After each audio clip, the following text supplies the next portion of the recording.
L'Agence française de développement a financé en 2012 un métro à Bangalore. Bangalore est la capitale de l'État du Karnataka. C'est une ville d'environ 9 millions d'habitants.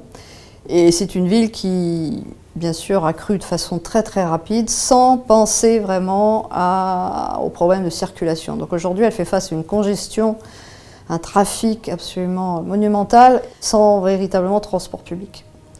C'est un métro d'environ une quarantaine de kilomètres pour sa première phase, et destiné à couvrir simplement 2 lignes pour commencer, mais ultérieurement, il y aura 3, 4, 5 lignes. Et nous sommes avec plusieurs financiers, des financiers internationaux, des financiers locaux, pour participer à un projet très important pour la ville de Bangalore. Et ce projet va permettre à la ville d'accéder à des transports modernes, sûrs, parce que la question de la sécurité est aussi quelque chose de très important, et permet aussi, d'un point de vue expertise française, équipement français, à des entreprises comme Alstom, comme Thales, comme Systra, de participer à l'ensemble des équipements et des matériaux nécessaires pour la réalisation de ce grand projet de transport en Inde.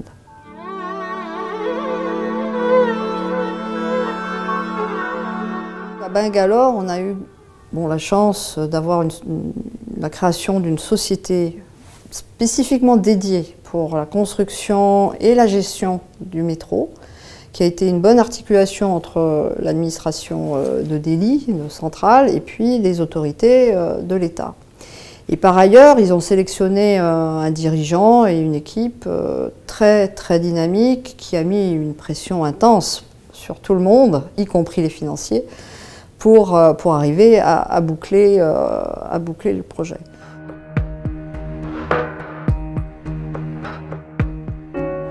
Ce qui était important vis-à-vis des autorités indiennes, c'est de montrer que l'Agence française de développement était capable rapidement de mobiliser des financements en Inde, de les mettre en place.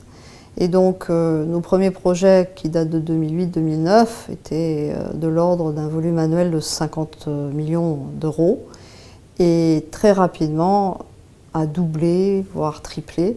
Et aujourd'hui, on pense pouvoir mobiliser chaque année environ 200 à 300 millions chaque année d'euros.